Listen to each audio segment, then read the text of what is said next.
Hello guys, hello, this is for Virgo. Virgo, welcome dito sa aking channel, Kapalaran 888. Welcome guys. Alamin natin kung anong messages, vibration, gabay energy para sa lahat ng Virgo. So, titingnan natin guys yung 5 months reading mo. So, this is from July 27 or 26 hanggang December 10 or 11. Alright. Let's check Virgo.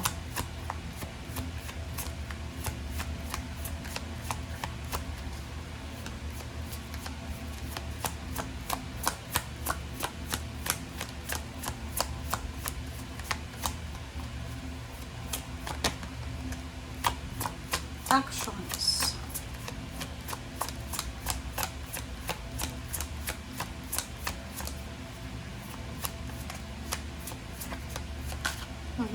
Fifth chakra, Archangel Gabriel. Health. Healing. Okay, Virgo. Comment down below if you resonated. So, this action card, number 17, 18. Okay.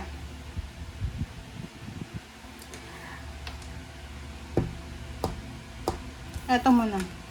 Etong barahan na to, sinasabi ng barahan na kailangan mong mag-slow down. Okay? During this 5 months. 5 months ka dapat na slow down ka. If gusto mong magbakasyon, magpahinga, gusto mong mag-slow down, dahan-dahan lang, gawin mo siya. Yung mga daily habits mo about your health, healing, ganyan, rest, sinasabi ng barahan sa'yo dito na yun ang i-prioritize mo for the next 5 months. Okay? Health routines, prioritize rest, mga sustainable lifestyle changes. So, kung gusto mo ng stable and secured na buhay, so, sinasabi ng baraha, simulan mo na siya ngayon mismo. Sa trabaho naman, sinasabi ng baraha sa'yo, siguro, marirealize mo na kung may trabaho ka ngayon habang nanonood ka, yung progress mo medyo mabagal siya. Mabagal yung progress. Pero yung Saturn retrograde sa'yo, sinasabi ng baraha sa'yo na wala kang dapat na ipag-alala. Hindi ka dapat nag-aalala, hindi ka dapat na nai-stress kung bakit ang bagal ng progress mo. Okay? So kung halimbawa nababagalan ka sa progress mo, magpahinga ka muna. Take a rest. Okay? Focus ka muna sa sarili mo. Kung halimbawa na may gusto kang malaman, curious ka, pag-aralan mo. And kung bata ka pa, nasa below 30 years old ka, 40, 50, walang rason para hindi ka mag-aral ulit kung gusto mo. Okay? So, dito sinasabi ng baraha na kailangan mo daw mag-focus sa sarili mo. Okay? Self-correcting your mistakes and ihanda mo yung sarili mo para sa mas anong tawag dito? So, mas level up na obstacles and challenges. Kumbaga dapat kung may mga nangyayaring delay sa buhay mo sa ngayon, i-take mo siya as an opportunity para makapagpahinga, makapag-aral, makapag-reflect kung ano yung mga dapat mong gawin para sa future. Okay? At the same time, sa health mo, kailangan focus ka sa health mo. Okay? Gusto mo magpapayat, gusto mo magpataba, or whatsoever, ito yung focus mo. Or bigyan ng focus. Sa relationship naman, sinasabi ng baraha sa'yo na kailangan nating i-evaluate kung ano yung, kasi healthy to so kailangan itanong mo sa sarili mo, healthy pa ba yung relationship ko? May asawa ako, may relationship, ganyan. Healthy pa ba? Balanse pa ba? Masyado ba akong selfish? Masyado ba akong get ng get? Or masyado ba akong give ng give? So, pantay ba yung responsibilities naming dalawa? Ganyan, ganito. Okay? Alright. So, yun. Ang sabi ng baraha sa'yo, dahan-dahan muna kayo. And, kailangan, prioritize mo yung yung sarili mo. Kailangan anong tawag dito? Healing.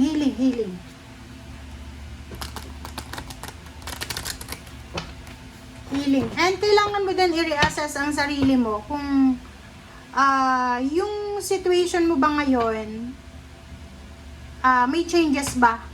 Like halimbawa, ang halimbawa ko kasi dito, kasi nandito sa 5th chakra, Archangel Gabriel. Palagi ka bang, like for example, mabilis kang magtiwala? Love life man yan, or friends. Ang problema is, mabilis ka din mabitray. Parang ganun. You need to be careful, guys. Careful sa pagtitiwala. Ang problema kasi sa'yo, walang problema yung utak mo ha. Sobrang talino mo. Matalino ka. Ang problema lang sa'yo, mabilis kang mautok. Mabilis kang utuin. And hindi ka rin marunong mag-psycho kung sino yung mga taong traitor sa'yo. And may mga taong pinag-aaralan yung bawat move mo. So, mag-iingat ka. Sa loob ng trabaho, alam mo ba may kasabihan na sa loob ng trabaho, hindi tayo dapat naghahanap ng kaibigan. Okay? Kasi yung trabaho, guys, lahat survival dyan. Okay, walang kayo kaibigan. Pagdating ng oras, tatablahin ka nyan. Okay? High Priestess and 2 of Pentacles. So, sa nakikita ko sir dito, Virgo, sinasabi ng barahan na, okay, kung yung finances mo ngayon ay hindi masyadong stable and secured, okay lang yun. Sabi ng baraha sa'yo, there's a good chance na yung future mo ay magiging maganda, especially sa finances. So, ngayon, ano ka lang muna, chill ka muna. This month, 5 months siya, so sinasabi ng baraha sa'yo na may mga tao, may mga potential na individual na posibleng makakatulong sa'yo, financial support, or pwedeng matutulungan ka nila na makahanap ng trabaho. Kumbaga, may mga circle of individuals ka, circle of friends or family na matutulungan ka nila. And dito naman sa aggressiveness to eh. So, sinasabi ng baraha, huwag tayong masyadong maging aggressive sa 5 months na to. Simple lang, simplify and organize your life. Okay? Maging consistent ka and realistic sa mga habits mo.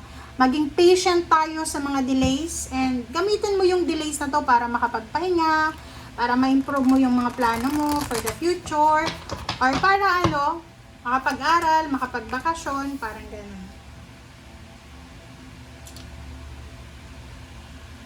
Okay, sa love life naman, yun, kailangan nating i-check sa love life natin.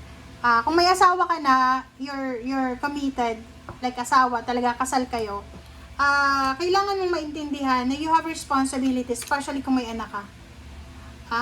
Kailangan magbigay tayo ng, kung lalaki ka man or babae, magbigay tayo ng sustento sa anak natin. Parang ganun. Okay, 9. OMG.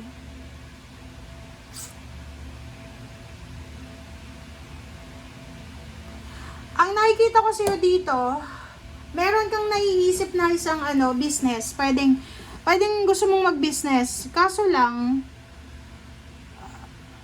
yun na nga, pag-aralan mo muna. Kasi baka nagmamadali ka eh. Yun nga yung sabi ng Saturn retrograde sa atin. Naiwasan natin yung pagmamadali. Like, halimbawa, iwasan mo yung pagsisettle sa mga bagay-bagay na hindi mo deserve. Okay? Kasi, for the past months, okay, sabihin na natin, for the past months, masyado kang nagmadali. Kahit hindi mo gusto, nagsisettle ka. Parang ganon. So, ang una mong baraha dito, actions, tapos si 5th chakra, Archangel Gabriel, sabi dito, dahan-dahan lang. Okay, dahan-dahan lang. Kasi kung masyadong mabilis yung decision making mo, talagang magsisisi ka na, bakit ko kaya sinabi yun? Bakit ko kaya ginawa yun? Bakit ko ganito, ganyan? Puro lang regrets. So, you need to be careful. Okay, yan sa ilalim mo dito is 8 of Swords. So, financially, nakikita ko sa'yo dito na you are suffering financially. And kung may mga bisyo kayo, oras na siguro para, mahilig ka bang uminom or whatsoever na bisyo mayroon ka, tigilan mo na yan. Kasi babalik yan sa'yo ng sasampalin ka ng Saturn na retrograde niyan. Pag-iingat ka. Kaya pinagpo-focus ka sa health kasi baka nasobrahan ka na ng inom ng alak, sigarilyo, ganyan. Kailangan mong kailangan mong ayusin yung health mo. Kasi talaga sasampalin ka talaga ng karma niyan. Ibabalik sa'yo yung mga pang-aabuso mo sa katawan mo. Okay? Thank you guys. Bye!